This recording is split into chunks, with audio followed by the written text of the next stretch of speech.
The air was thick with the scent of decay, a mingling of damp earth and stale tobacco that clung to the walls of the small room. It was March 14, 1883, in London, and the clock on the wall ticked away each second with a steady, relentless beat. The sound absorbed the light around it, creating an almost palpable tension. The faint rustling of paper was accompanied by the creaking of the wooden furniture, as if the very essence of the room was sighing under the weight of history. Karl Marx lay on a simple, tattered bed, his body frail but his mind sharp, as he wrestled with the shadows of his legacy. The chill of early spring seeped through the thin walls, wrapping around him like a forgotten shroud. In the corner, the faint crackle of a fire struggled to keep the chill at bay, the dying embers popping softly, as if they too mourned his impending departure from this world. His breath came in shallow gasps, each exhale a reminder of the struggles that had shaped his life. "Last words should be for the future," he once said, voice steadied by conviction. But now, all he could muster was a whisper, "What will become of my work?" The room fell silent, save for the ticking clock, each tick a reminder of his mortality, marking time like a metronome to his fading existence. Outside, the streets pulsed with life, but here in this sanctuary of solitude, the world felt distant. The rattling of horse-drawn carriages echoed faintly through the window, a reminder of the society he had critiqued so passionately. And as he took his last breaths, the scent of smoke and the rhythm of the city blended into an overwhelming cacophony of sound, reflecting the conflict he had spent his life analyzing: class struggle, the fight for dignity, and the relentless march of history. Karl Heinrich Marx was born on May 5, 1818, in Trier, Prussia. The air was crisp with the odor of spring blooms, a stark contrast to the tumultuous atmosphere of his childhood home.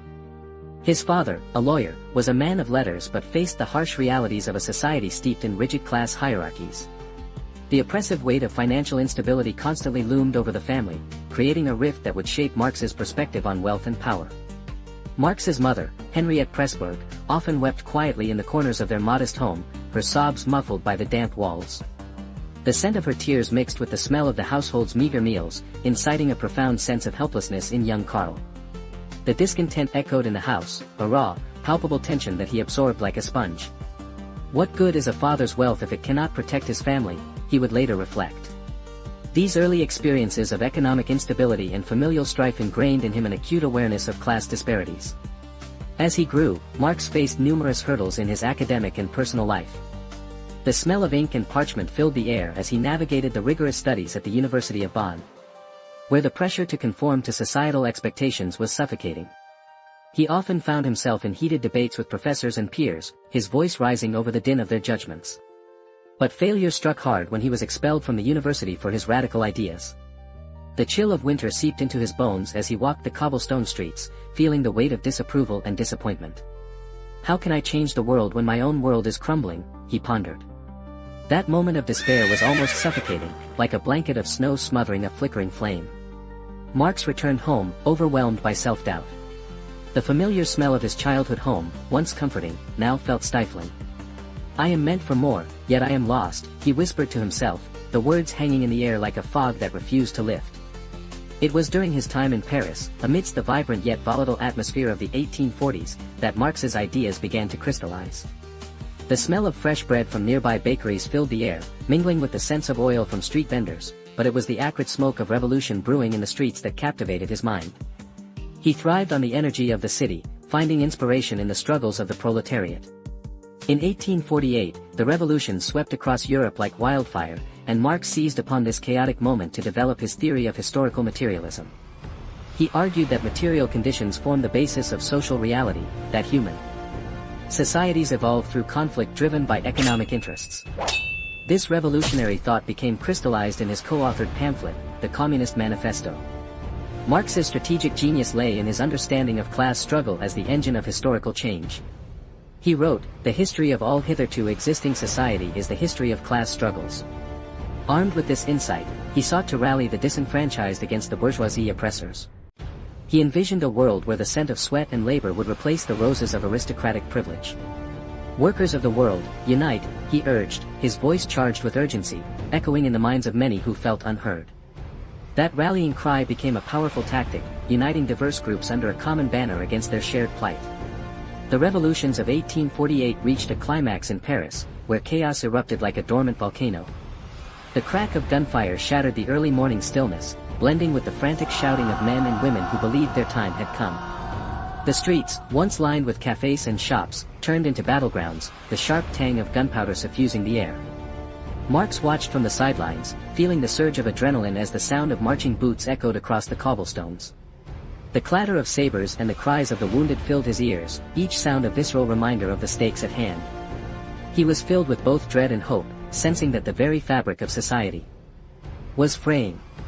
Amidst the chaos, he penned letter after letter, pleading for unity and resistance. "What is a revolution?" he wrote. "It is the moment when the people finally claim their own." He envisioned a world where the laborer would stand tall, no longer crushed under the heel of the capitalist. But as the sun dipped below the horizon, the revolutionary fervor waned, and the reality began to settle in. The cries of defeat mingled with the fading sounds of gunfire, replacing the hopes that filled the air just hours before. In the aftermath of the revolutions, Marx found himself increasingly isolated. The very comrades he had rallied turned against him, claiming his ideas were too radical or impractical.